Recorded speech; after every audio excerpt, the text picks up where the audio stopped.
کیا کلام پاک میں تمام رسولوں کی موت کو قلم بند کیا گیا ہے؟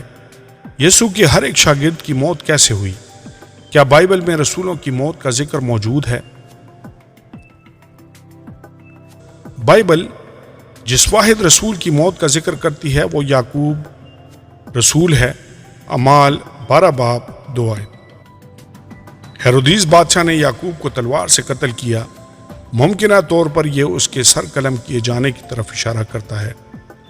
دوسرے رسولوں کی اموات کے حالات اور واقعات کلیسیائی روایت میں بیان کیے گئے ہیں، لہٰذا اس وجہ سے ہمیں دیگر کسی طرح کی تفصیلات کو زیادہ اہمیت نہیں دینی چاہیے۔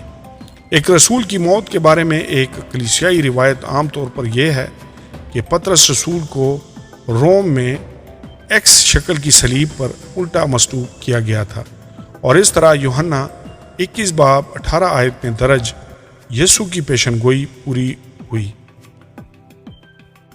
ذیل میں دوسرے رسولوں کی اموات کے تعلق سے مشہور ترین روایات بیان کی جاتی ہیں۔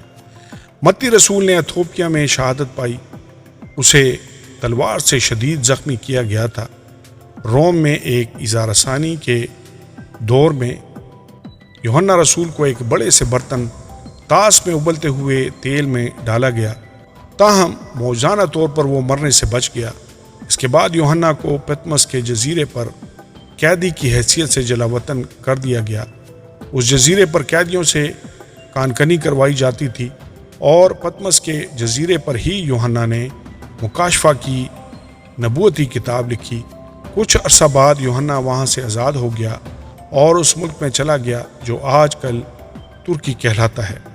یوحنا وہ واحد رسول ہے جو بوڑھا ہو کر اپنی طبعی موت مرا تھا۔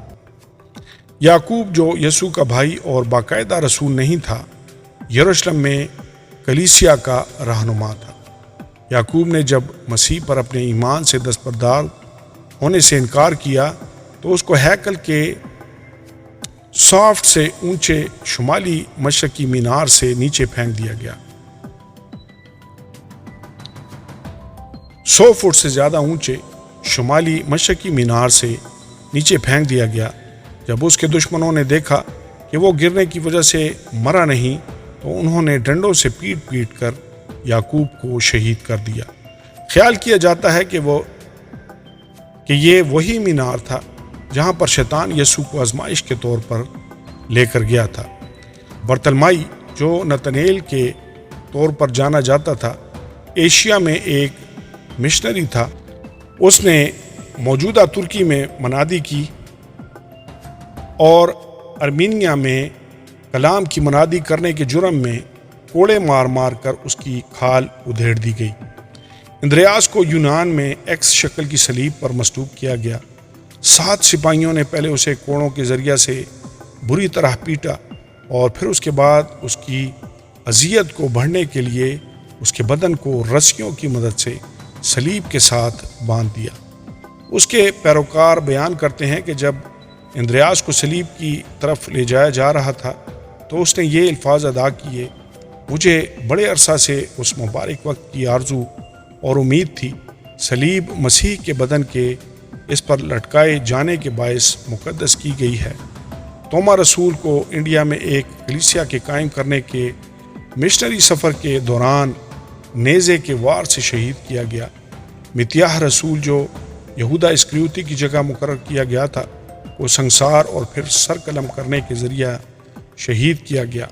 پولوس رسول کو 67 بعد از مسیح میں بدکار شہنشاہ نیرو نے جسمانی اذیت دی اور پھر اس کا سر قلم کر دیا۔ دوسرے رسولوں کے بارے میں بھی ایسی روایات ہیں، مگر ان میں کسی کو بھی قابل اعتماد تاریخی یا روایتی حمایت حاصل نہیں۔ یہ بات اتنی اہمیت کی حامل نہیں ہے کہ رسولوں کی موت کیسے ہوئی۔ سب سے اہم حقیقت یہ ہے کہ وہ سب ایمان کے لیے مرنے کو تیار تھے۔ اگر یسوع مردوں میں سے زندہ نہ ہوتا تو شاگرد ضرور اس بات سے آگاہ ہوتے۔ لوگ کسی ایسی بات کے لیے مرنے کو تیار نہیں ہوں گے جس کو وہ جانتے ہیں کہ جھوٹ ہے۔ سب رسولوں کا مسیح پر اپنے ایمان سے دستبردار ہونے کی بجائے خوفناک موت کا سامنا کرنے کے لیے تیار ہونا اس حقیقت کا زبردست ثبوت ہے کہ انہوں نے جی اٹھے یسوع مسیح کو دیکھا تھا اور جی اٹھنے کے بعد اس کی ذات کا خود حقیقی مشاہدہ کیا تھا۔ آمین اور آمین۔